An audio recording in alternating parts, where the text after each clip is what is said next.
Halo, saya Raffi Febrian. Di sini saya akan menjelaskan bagaimana cara menggambar struktur kepala menggunakan Loomis Method. Jadi, Loomis Method ini digunakan untuk mensimplifikasi bentuk kepala yang kompleks. Pada Loomis Method ini dibagi menjadi 3 bagian. Yang pertama tuh ada bagian dari atas garis alis sampai ke ujung kepala, kemudian dari garis alis sampai hidung, dan dari hidung sampai ke dagu. Jadi untuk dasarnya, Loomis Method ini menggunakan bentuk lingkaran. Bentuk lingkaran itu dikarenakan struktur kepala yang paling dominan itu adalah kranium. Kraniumnya hampir berbentuk lingkaran pada bagian kepala. Mungkin langsung ke contohnya saja cara penerapannya. Jadi untuk penerapannya tuh di sini ada 3 contoh kepala yang menghadap ke depan, ke samping, dan 3/4. Yang pertama tuh yang paling dasar tuh adalah ke depan. Jadi untuk pertama-tama tuh membuat dulu bentuk lingkaran. Lingkaran ini untuk mengcover bagian dasarnya, yaitu kranium dari kepala. Jadi kranium itu biasanya terletak dari hidung sampai ke ujung kepala. Kemudian kraniumnya dibagi 2 untuk menentukan garis tengah wajah.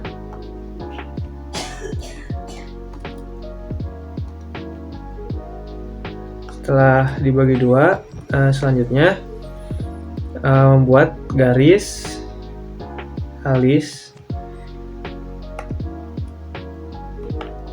lalu garis hidung untuk membagi strukturnya supaya simetris. Yang terakhir adalah bagian dagunya. Nah, setelah dibagi 3, yang selanjutnya adalah membentuk bagian samping kepala. Karena kepala itu tidak bulat sempurna, melainkan sedikit pipih, jadi harus lingkaran itu dipotong. Selanjutnya membuat garis dagu.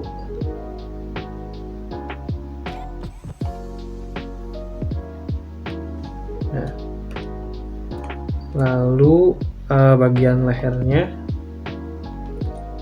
disimplifikasi menjadi bentuk-bentuk dasar. Itu untuk mempermudah bagaimana penempatan dari si bagian mata, hidung, dan mulutnya. Nah, jika sudah selesai, hasilnya itu akan seperti ini.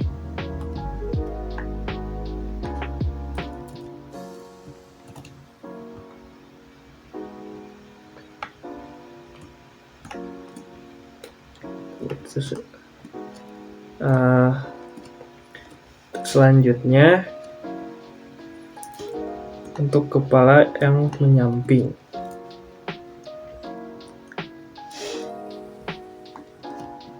Bagian kepala yang menyamping juga sama. Yang pertama tuh membuat dulu lingkaran untuk membentuk kraniumnya.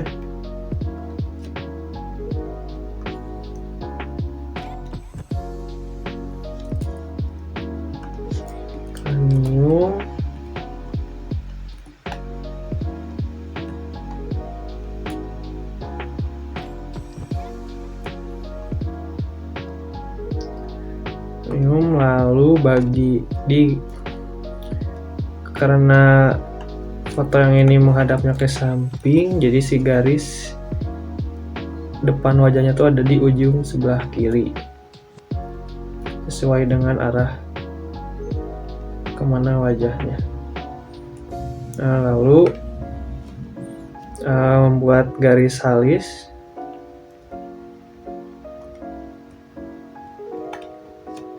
Lalu garis hidung.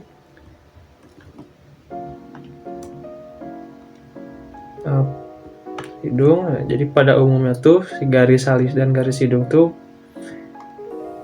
berada di atas daun telinga dan di bawah daun telinga. Lalu membuat garis untuk rahang.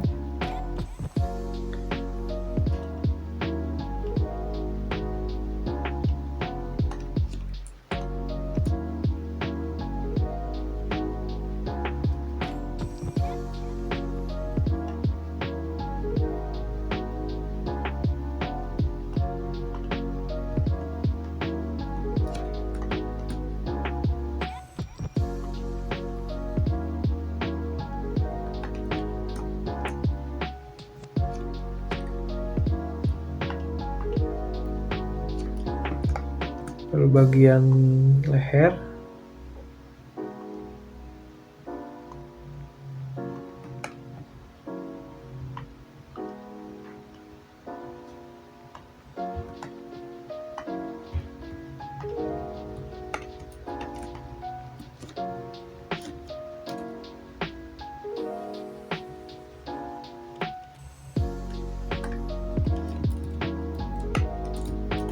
hasilnya akan seperti ini,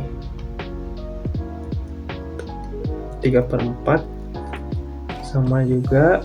Yang pertama itu adalah membuat lingkaran,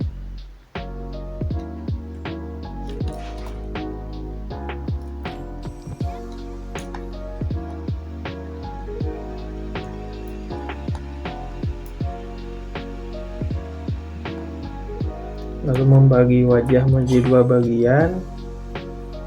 Karena 3/4, jadi garis tengah itu lebih menyamping.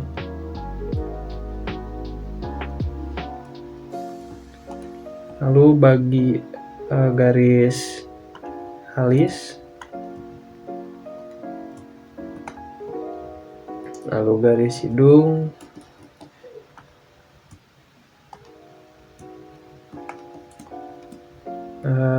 lalu bagian samping wajahnya,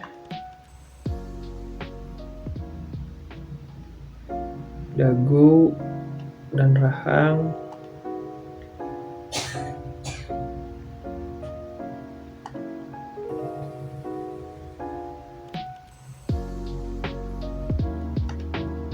dan bagian samping wajah.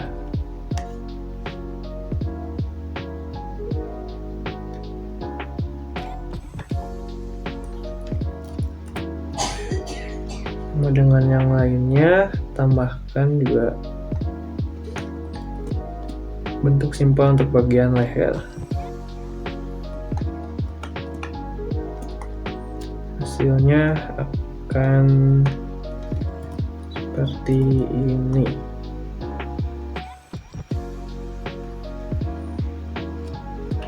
Bisa ditambahkan juga sebenarnya untuk tulang pipi untuk mempermudah pembagian wajahnya supaya terlihat 3 dimensi.